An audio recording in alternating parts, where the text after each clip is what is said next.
নমস্কার দর্শক, ড্রাগন গাছ থেকে ভালো পরিমাণে ফলন পাওয়ার জন্য ফুল আসার আগে গাছের ছাঁটাই প্রয়োজন। আমরা যদি সঠিকভাবে গাছের ছাঁটাই করতে পারি, ফুলের সংখ্যা বাড়বে, ফলনের সংখ্যা বাড়বে। তো চলুন দেখে নেওয়া যাক কোন ডাল ছাঁটাই করব, কতটা ছাঁটাই করব, আর ঠিক কেন ছাঁটাই করব। প্রথমে যে শাখাগুলো আমাদের ছাঁটাই করতে হবে সেগুলো হচ্ছে গোড়া থেকে বেরোনো শাখা। দর্শক, আমরা তো জানি 3 ফিট বা 4 ফিটের নিচে যদি কোনো শাখা থাকে সেগুলো ছাঁটাই করতে হয়, নয়তো ফুলের সংখ্যা বাড়ে না, সে সমস্ত ডালে আবার ফুলও আসে না। তাই প্রথমে আমরা গাছের গোড়া থেকে বেরোনো সব ধরনের শাখা এখন কেটে দিব। চলুন সেগুলো কেটে নিই। দর্শক, সময়টি হচ্ছে মার্চ মাস। এখন প্রতিটি ড্রাগন গাছের গোড়া থেকে এমন শাখা বেরোবে। এই দেখুন শাখাগুলো, এগুলো যদি আমি রেখে দিই না, তাহলে আমার যে গাছটি আছে, যে এই তার উপরে শাখাগুলো আছে, এই সমস্ত শাখাগুলো কিন্তু বেশি ডেভেলপ হবে না। এই সমস্ত শাখায় কিন্তু ফুল আসবে। তাই এই সমস্ত শাখা সুস্থ থাকার জন্য আমাকে গোড়া থেকে বেরোনো শাখাগুলো কাটিং করে দিতে হবে বা ছাঁটাই করতে হবে। তাই আমি সেগুলো সম্পূর্ণ কেটে দেব।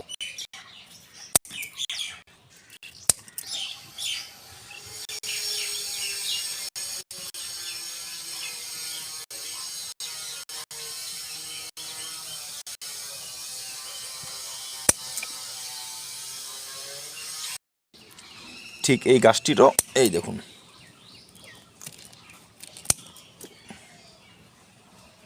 ব্যাস গোড়া থেকে বাড়ানো শাখা কাটা শেষ।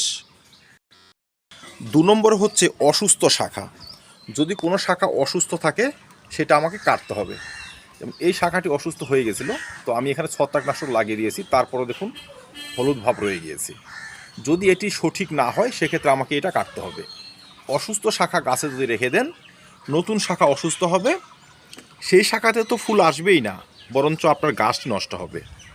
তাই অসুস্থ শাখা এই সময় গাছ থেকে কেটে বাদ দিবেন। 3 নম্বর হচ্ছে কিছু কিছু শাখা এতটা লম্বালম্বিভাবে বেড়ে গিয়েছে, তার মাঝে কিন্তু কোনো গিঁট নেই। সেই ধরনের শাখার মাথা যদি আপনারা না কাটেন, সেই সমস্ত শাখাতেও ফুল আসে না। তাই 1 ফিটের উপর যদি শাখা চলে যায়, তার মাথা যদি গিঁট না থাকে, তার মাথাটি সামান্য একটু কাটা যায়, কেটে দিলে সেখান থেকে নতুন শাখা বেরোবে, সেই সমস্ত শাখায় আবার ফুল আসবে। বা গাছের গ্রোথকে কন্ট্রোলে আনার জন্য কিন্তু 1 ফিটের উপরে বেড়ে যাওয়া শাখা, 1.5 ফিট বা 2 ফিট হয়ে যাওয়া শাখার মাথা কাটা যায়। তো তেমন শাখা যদি আপনার থেকে থাকে অবশ্যই কাটবেন, সেখান থেকে 2-4টে নতুন শাখা বেরোবে, স্বাভাবিকভাবে শাখা বাড়বে, ফুল আসবে বেশি করে, ফলনও বেশি করে হবে।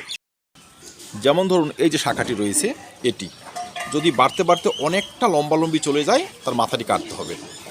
মাথাটি কেটে দিলে সেখান থেকে নতুন করে শাখা বেরোবে। আমি যেমন কেটেছিলাম, এই যে শাখাটি অনেকটা বেড়ে গিয়েছে, তার মাথাটি আমি সামান্য একটু প্রুনিং করেছিলাম, এখন দেখা যাচ্ছে না। সেখান থেকে দেখুন কতগুলো শাখা বেরিয়েছে, 1টি 2টো 3টে 4টে, আর এদিকে 5টি শাখা বেরিয়েছে। স্বাভাবিকভাবে যদি ফুল আসে আমার 5 গুণই ফুল আসবে। তাই 1 ফিটের উপর 1.5 ফিট বা 2 ফিট হয়ে যাওয়া শাখার মাথাটি এই সময় কেটে দেবেন, কাটা অংশে ছত্রাকনাশকের পেস্ট লাগাবেন। তো দর্শক, আর কিচ্ছু প্রয়োজন নেই। এইভাবে যদি আপনার প্রুনিং এই সময় করতে পারেন, গাছের গ্রোথ কন্ট্রোলে নিয়ে আসতে পারেন, গাছ সুস্থ থাকবে, সতেজ থাকবে, নতুন শাখার জন্ম হবে এবং বেশি বেশি পরিমাণে ড্রাগনের ফুল এবং ফল হতে শুরু করবে। তো ধন্যবাদ, আজকে এই পর্যন্তই। দেখা হবে অন্য ভিডিওতে অন্য কোনো টপিক নিয়ে। ভিডিওটি ভালো লাগে লাইক এবং শেয়ার করবেন, চ্যানেল সাবস্ক্রাইব করে পাশে থাকবেন। ভিডিওটি দেখার জন্য অসংখ্য ধন্যবাদ।